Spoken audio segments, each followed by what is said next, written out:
Hey guys, how's it going? This is your girl Super, and today I'm gonna be looking at this Nintendo Power. It came out in February 1991 and it's volume 21. So one of the older ones that we have.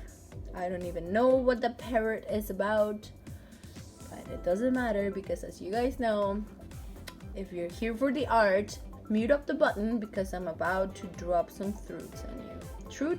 Fruits. I don't know how to say it, but I'm gonna get jiggy with it. So, alright, let's get started. As you guys may or may not know, my birthday was recently, and every year I find that it just gets lonelier and sadder and more depressing. So it's it was not one of my greatest birthdays. I usually look forward to it, but again, I'm just losing that taste for just looking forward to something. It's very jaded. I can feel myself being more jaded, and it sucks. So how am I supposed to look young and happy if I don't feel young and happy? Anyway, continuing on this whole trend with drunkenness and people, like some pedophiles touching kids inappropriately, and your parents been too drunk or you guys been too drunk to know what's going on. I want to tell you guys more about that. So here we go. Okay, I have a couple of complaints. Something that happened recently with somebody kind of close to me. He mentioned something about one of his friends and some allegations towards somebody that I know. So it's hard to really tell what's going on, who's telling the truth. You never want to really you don't want to question somebody that is alleging that got sexually assaulted or molested, but it's definitely hard. You're in a hard position because you need to be there, and you don't want to be judgmental. You don't ever want to victim blame, but it's life is hard, and it's hard to not offend people. Sometimes you don't mean to offend people, but you don't know what to think sometimes, and we're entitled to our opinion as well. So unless you were there, you never know for sure. So let's get started with some background. Like I said, when my mom settled here, when she was finally happy here in Canada, she met this group of Hispanic people. And actually my fiance knew them. His parents knew them as well. So every weekend we would meet up at someone's house, and that was very nice actually. This weekend we'll be with you in your house. Next weekend you'll be in my house with everyone, get together, drink. But there was a couple of people that were just they partook in some unsavory, I don't know, behavior. There was this one guy who had a wife, and she was air hostess. What do you call it in English? I'm not sure, but you know, the ones that give you your drinks in the plane and tell you how to jump out of it or whatever. No, that. You guys know what I'm talking about. So she was one of those. She was really home, and she, for some reason, when I was young, I never saw the value of a good-looking MILF. To me, I didn't see it. Okay, to me, you were a mom, and that was the end of it. But she was a hot MILF, and because she had a little kid, so she married this guy, and this guy was like ghetto gross, but he had that like certain allure about him. I don't know. It must be like a Hispanic thing, because good looking he was not, but he was a dog, and he just liked to flick around. So we were drinking once, and this was in my house, and it was him, and I was 15. I was very young, and we were hanging out on the porch, and it was him, one of my mom's friend's husband, and then my fiance's dad. They were outside, and I went outside because my mom wanted me to tell them something. So I went outside, and they're like, oh, so anyway, how are you liking it here, blah blah blah.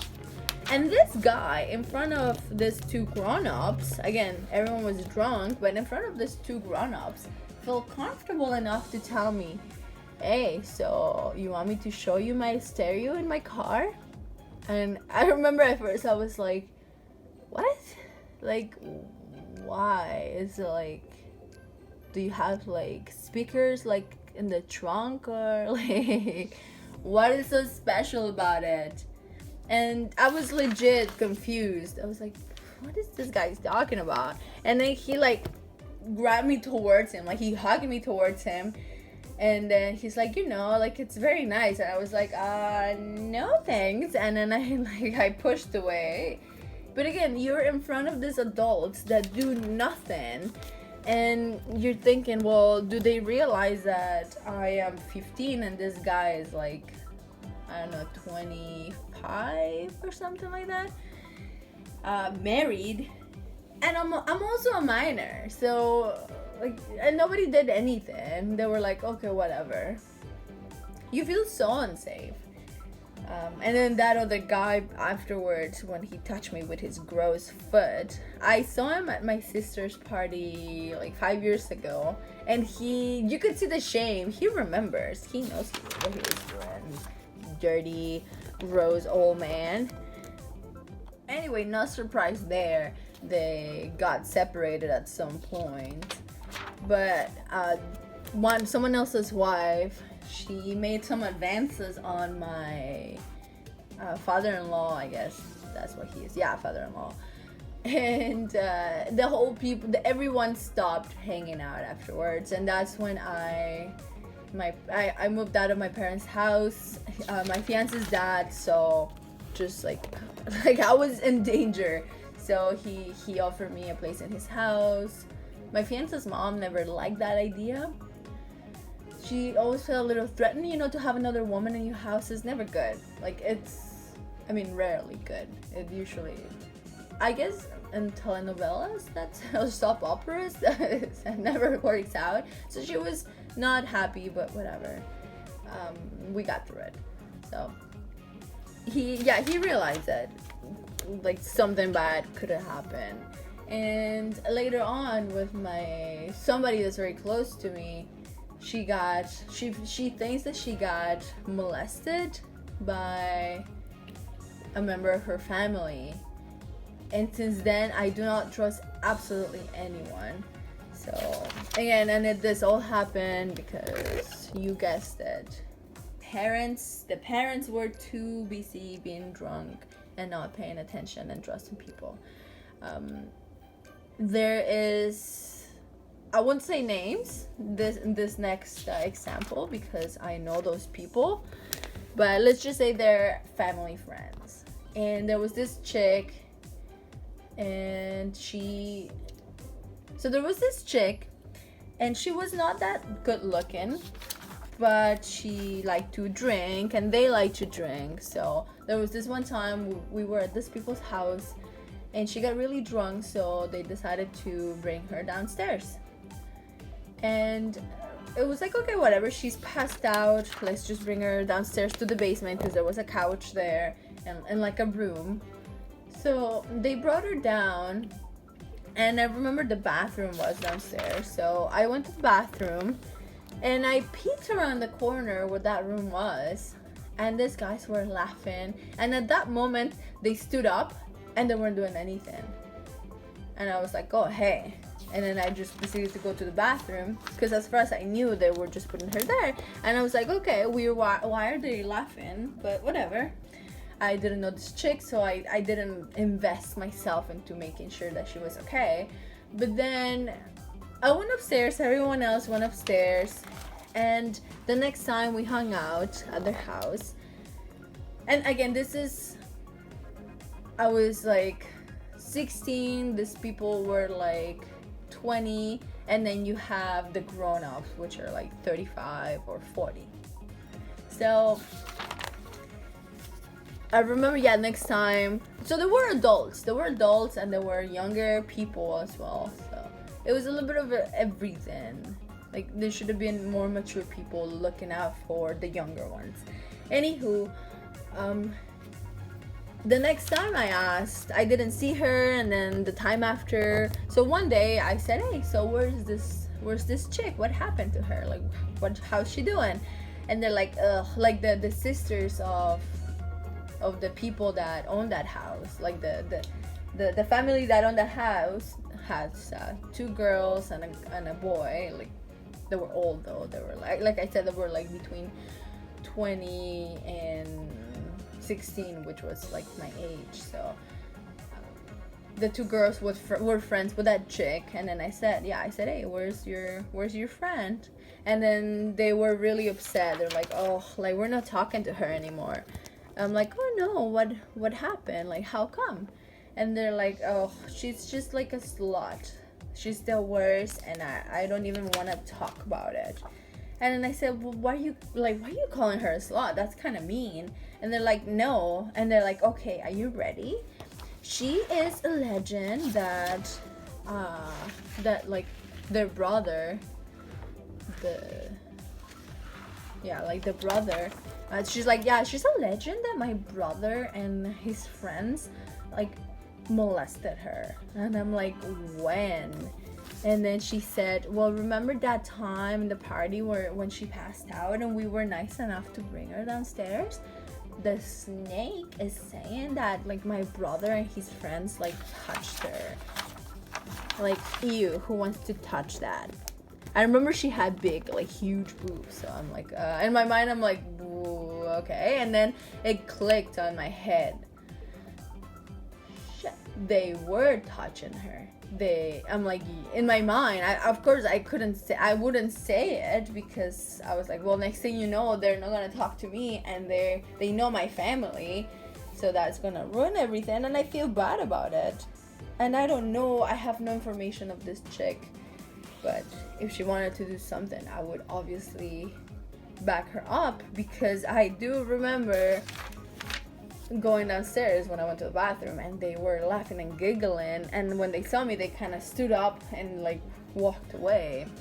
So even if it's just a little touch, it's your body, and you should not get molested. But again, everyone's so drunk that the lines get blurred and people get, gross. So yeah, I remember when she said that, I was like, and then like, oh yeah, she's the worst. She's a snake. She's a liar. How dare she come into my house and say that about my brother? And I was like, in my mind, I'm like, let me tell you, I do remember them being, I didn't actually see them touch her, but I do not doubt that they did. Like, for sure they did, because it was so coincidental that day it's when she said that she felt like she got molested. So it's sad. And again, just people drinking, people don't, like, some people, the adults that should be also looking after you, they're not, so you're not really safe. You're not in your house either. But even when you're in your house, your parents, if they're responsible, they might be too drunk to even know what's going on with you. And it's funny, because that's how I met my fiance, and that's when we made out the most, when my parents and his parents were drunk. That's when we get it on, you know what I'm talking about? But it's nice when it's consensual and you're both pretty much the same age, so do with that as you will. But as far as I'm concerned, bringing adults into your life when you have younger kids or little kids, God forbid, it's just bringing this drunken adults, especially if you're gonna be drunk, it's one of the worst things that you can do. And please look after other people look after your siblings, look after your kids, because people are really out there getting too aggressive, getting too, I don't know, horny. I don't like to say that word. I hate that word, but that's how it is. So ever since then, I haven't had the urge to drink. When I do is with my fiance and around his friends, and everyone has a girlfriend, so I know that at the very least the girlfriends will be like, okay buddy, like make sure, keep an eye on their boyfriends, make sure they don't get too healthy. So that's my advice. If you guys like to drink, know that you're putting yourself at a greater risk of somebody touching you and you not even knowing or not being able to prove it. It's all very, very dangerous. And then that comes to my next story. I'm gonna change some of the facts, that way just in case I don't want to get anyone in trouble. I don't want to get in trouble either, because I do not know all the facts. But from what I know, someone close to me said that the place where he's working at, they just hired this new guy, right? And everyone likes him because he's a very hardworking young man. And he's 20s, I assume. And he's really good. Okay. Now they both work together, and my friend has been working there for a couple of years. He's had his fair trouble with mental health and addiction. He has been doing better now, but he said that he came in the other day. One of his best friends brought him in to work, and she saw the new guy, and she said, oh my god, that's the guy that sexually assaulted me. And again, I don't know all the details, but then my friend said that he was very upset, and he's telling everyone that this guy did that. And then I said, listen, you cannot be slandering the new guy, because who knows exactly what happened. And he got upset at me, and I understand why he got upset at me. But then I said, did she ever press charges? And he said no. And then I said, well, then he doesn't have a record. He doesn't have a criminal record, and that's why they hire him, because they don't know. If you don't come forward, then you don't know. But the problem is that this guy, my friend, he has had his fair share with addiction, depression. Somebody said to me that he might have made some attempts on his own life. So now he doesn't have control of his mind, right? So now he feels like his coworker has sexually assaulted his best friend. So it's all very, very scary. Again, and I don't know, for what he mentioned, they might have been drunk when that happened, and that's what I mean. I can see that happening because I've seen it myself. When somebody alleges something and everyone freaks out because they're like, oh, you're talking about this really great man, or like a member of my family, how dare you. But I've seen it, like it could be real. So now I don't know if they're gonna fire him from where he works, or what they're gonna do with the new person, the new guy. I'm just gonna call him the new guy, because if he did that, then that's disgusting, and I would never want to work with someone that did that. But if he didn't, then you're damaging someone's reputation.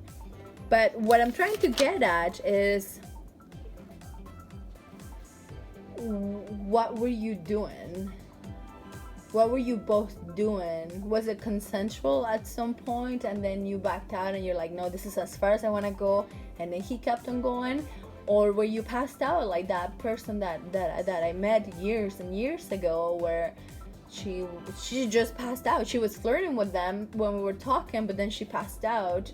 Obviously she's not consenting to that, so I don't know what exactly happened with my friend and his best friend and that new guy. I don't know exactly what they were doing or who was there, who wasn't there, but it's drinking leads to nothing good.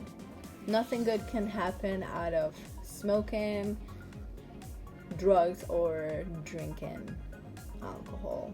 So if you guys are out there and are listening, please